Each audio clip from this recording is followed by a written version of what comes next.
नहीं, मेरे एक मेरा माइंड बड़ा क्लियर है मैम। मैं ये सब सोचता हूँ, ये बुल मार्केट बेयर मार्केट ऐसा वैसा कुछ नहीं होता है। तो मेरा कोड भी है कि we are neither in a bull market nor in a bear market, we are into stock market. तो आपको इंडियन इकोनॉमी को समझने का है। अगर इकोनॉमी अगर चल रही है तो स्टॉक मार्केट उसी का रिफ्लेक्शन है। स्टॉक मार्केट का अपना कोई अस्तित्व नहीं है, जो इकोनॉमी में हो रहा है उसका वो रिफ्लेक्शन। एक्सिबरेंस हो जाता है यहाँ पर, बहुत ज़्यादा बढ़ जाता है तो वो अपने आप में उसको करेक्ट करता है। ये मार्केट का यही फिनोमेना है। तो इस बोल का मेरे को ये बुल मार्केट बेयर मार्केट से मेरे को कोई फर्क नहीं पड़ता है। बल्कि ये होता है कि जब मार्केट बहुत हाइप हो जाता है या हाई हो जाता है तो मैं वहाँ विड्रॉ कर जाता हूँ मार्केट से। अच्छा। तो मैं सबड्यूड हो जाता हूँ, मैं डिफेंस में खेलने के लिए आ जाता हूँ। अच्छा। और जब मार्केट क्राइसिस में होता है तो मैं ऑफेंसिव हो जाता हूँ, तो मैं उल्टा काम करता हूँ। तो मेरा कोड भी है मैडम कि दुनिया में जो भी लोगों ने जो भी पैसे कमाए हैं वो बेयर मार्केट में इन्वेस्ट करके पैसे कमाए हैं। बुल मार्केट में इन्वेस्ट करके आपने ज्यादा वेल्थ क्रिएट नहीं की। There is a difference between making money and creating wealth. जो वेल्थ मार्केट में क्रिएट होती है वो क्राइसिस के अंदर में क्रिएट होती है। चाहे आपको लीमन ब्रदर्स की क्राइसिस ले लीजिए या आप कोविड की क्राइसिस ले लीजिए या कोई भी आप क्राइसिस लीजिए, उसमें जिस आदमी ने जो शेयर्स ले लिया हिम्मत करके या कैसे भी एडजस्ट करके अपने पोर्टफोलियो को, उसने पैसा कमाया यहाँ पे। तो मेरे लिए तो ये बुल मार्केट बेयर मार्केट का पहला बात मेरे लिए कुछ खाली एक बोलने के लिए, since we are talking so I can give you some references about bull market and bear market, but actually mentally I am not worried about it. Of course, that does not mean that my stock price falls. Yes. So of course I am worried about it. Not worried. माने it draws my attention. क्या रे गिर गया, फिर बोलता अपना क्या था गिर गया। Your demat statement belongs to the market. Your bank statement belongs to you. It's very simple. तो मेरे को ये बुल मार्केट बेयर मार्केट का ज़्यादा फर्क नहीं पड़ता है। और दूसरा एक चीज़ I would like to point it out to you ma'am. तो 2003 के बाद में एक बड़ा मेजर जो चेंज आया है इंडियन इकोनॉमी में या इंडियन स्टॉक मार्केट में, वो आया कि पहले बेयर मार्केट छोटे होते थे और बुल मार्केट बड़े होते थे। पहले 9 महीने के अंदर में बुल मार्केट खत्म हो जाता था और बेयर मार्केट 2-3 साल तक चलता था। 2003 के बाद में ऐसा हुआ है कि बुल मार्केट चला 5 साल और बेयर मार्केट जो आया, बड़ी क्राइसिस आई, वो 9-10 महीने के अंदर में बॉटम बनाकर मार्केट रिवाइवल मोड पे आ गया। नया हाई आया 3 साल 4 साल बाद, उससे मतलब नहीं है।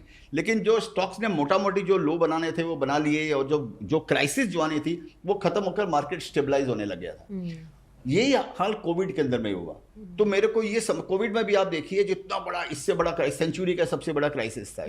उसके बाद भी मार्केट आप देखिए 9 महीने के पहले मार्केट रिकवरी मोड पे आ गया था। मार्केट को नया हाई से बुल मार्केट बेयर मार्केट नहीं समझना चाहिए। ये बहुत बड़ा मिथ है कि नया हाई आया तो ही बुल मार्केट होएगा, ऐसा कुछ नहीं होता। नया हाई आना तो बल्कि डेंजरस साइन है कि इसका मतलब हो सकता है गिरने की वो तैयारी है। तो मैं उस चीज़ को नहीं मानता हूँ बुल मार्केट बेयर मार्केट। बल्कि मैं आपको बताऊंगा 2008 से 2012 के बीच के अंदर में ये 4-5 साल ऐसे गए जिसमें मैंने जो शेयर्स लिए थे पहले वो उस समय 50-100 गुना हुए 8 से 14 के बीच में। Correct. और लोग सोचते हैं 2014 के बाद में बुल मार्केट आया, लोग ऐसा सोचते हैं। तो ये लोगों ये नहीं सोचना चाहिए। तो मेरे को ये लगता है कि बुल मार्केट बड़े हो रहे हैं, बेयर मार्केट छोटे हो रहे हैं। और बेयर मार्केट आना बल्कि एक फिल्टर के जैसा होता है। छोटे माने फ्रॉथ निकल जाता है, वीक लिंक जो होती है वो निकल जाता है। और ये सबसे बड़ा लेसन है। ये अभी कोविड के बाद में अभी जो मार्केट गिर रहा है और ये जो नए लोग जो आए हैं ये इनके लिए जिंदगी का स्ट्रक्चर खड़ा करेगा इन लोगों के लिए। ये इतना बड़ा लेसन अगर इससे सीख जाते हैं लोग तो ये उनके लिए बहुत बड़ा लेसन है। ये ब्लेसिंग इन डिस्गाइज है। शेयर बाजार में लोग पहले आते हैं ना सोनिया जी, तो क्या सट्टा करने के लिए आते हैं सबसे पहले, तुरंत पैसा कमाने का ये वो। और मार्केट साथ देता है क्योंकि चलती हुई ट्रेन को आप धक्का लगाएंगे तो आपको लगेगा आप धक्का लगा रहे हैं, उल्टी दिशा में चल रहा है। आप इसीलिए चल रहा है। अब दूसरी उल्टी दिशा में लगाएंगे तो आपको मालूम पड़ेगा आप में कितना दम है। तो लोगों को सबको ये समझता है कि इस मार्केट में आए, कुछ भी ले लिया, किसी ने बता दिया, आपने पैसे कमा लिया, आपको लग रहा है मैं इनविंसिबल हूँ, अभी मैं तो एकदम यहाँ पर फर्स्ट क्लास हो गया, मैं तो जीत लिया मार्केट को। जब मार्केट थप्पड़ मारता है तब आपको रियलाइज होता है कि आप में कुछ नहीं है। तो मैं बोलता हूँ भगवान देता है तो छप्पड़ फाड़ के देता है, जब लेता है तो थप्पड़ मार के लेता है। तो मेरा एक कोट है कि chase the story behind the stock, not money on the table. Money will make you rich but story will make you wealthy. तो ये दोनों चीज़ों में लागू होता है। ये बाजार गिरता है तब भी लागू होता है और बढ़ते हुए बाजार में भी लागू होता है।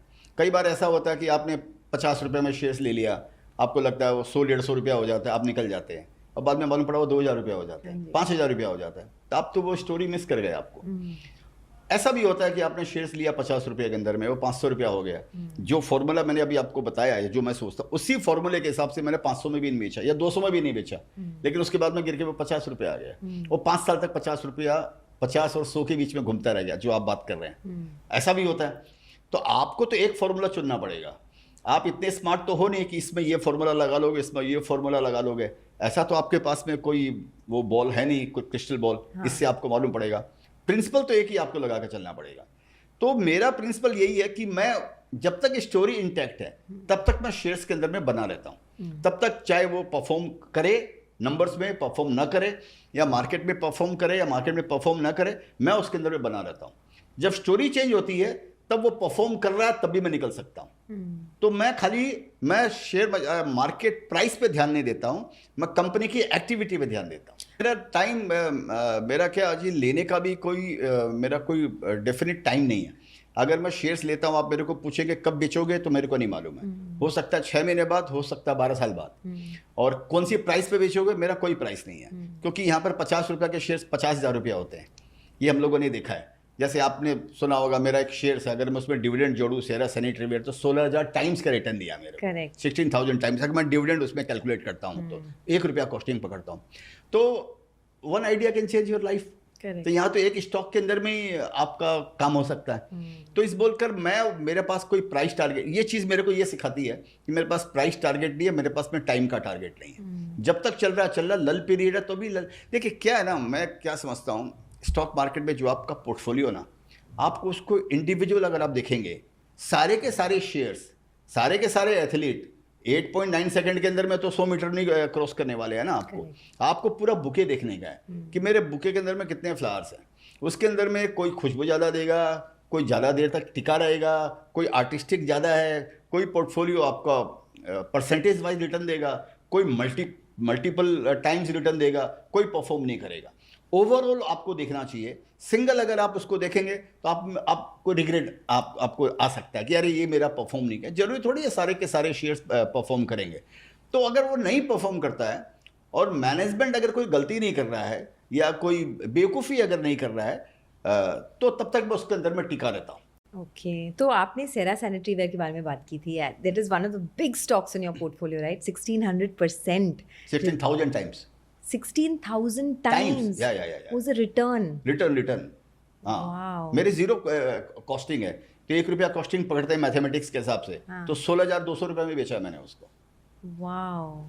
तो आपने जब ये आइडेंटिफाई किया था तो क्या पैरामीटर्स थे? मतलब जैसे कि आपने जो स्माइल फॉर्मूला बताई थी, but apart from that any other ऐसे ग्रीन फ्लैग्स, रेड फ्लैग्स जो आप देखते हैं कंपनी में? सेरा सैनिटरीवेयर के एग्जांपल लेते हैं। उसमें ऐसा था जी कि वो कंपनी उस समय 3 ही कंपनियां लिस्टेड थी सैनिटरी वेयर के अंदर में। एक तो जैसे ये सेरा सैनिटरी वेयर थी, एक हिंदुस्तान वो EID पैरी थी, और एक हिंदुस्तान सैनिटरी वेयर थी। ये 3 कंपनियां लिस्टेड थी। बाकी मोरबी में वो सब जो अनऑर्गेनाइज जो सेक्टर में जो बनते हैं उसमें वो सब बनते थे। तो बस 3 ही कंपनी थी। और मार्केट साइज इंडिया तो ग्रो हो ही रहा है, हम देख ही रहे हैं कि लगातार ग्रोथ चलती आ रही है इंडिया के अंदर में। तो हाउसिंग में भी ग्रोथ आनी है। ये तो माने कोई भी आदमी देखकर ऐसे ही बोल देगा, इसमें आपको कोई ज़्यादा स्टडी करने की ज़रूरत नहीं है कि इंडिया ग्रो करेगी। जब तक प्रोडक्टिविटी में ग्रोथ होती है और पॉपुलेशन में ग्रोथ रहती है, हर कंट्री एक्सपेंड करती है, हर कंट्री ग्रो करती है। तो इंडिया में 2 चीज़ थी, प्रोडक्टिविटी में भी ग्रोथ थी और पॉपुलेशन में भी ग्रोथ थी। तो हाउसिंग में ग्रोथ आएगी, हाउसिंग में आएगी तो समझिए सैनिटरी वेयर के अंदर में आएगी। तो वहाँ पर एक कुछ ऐसा हुआ कि तो वो सस्ता था शेयर्स, दूसरों के पी वाइज एकदम ये शेयर्स बहुत सस्ता था।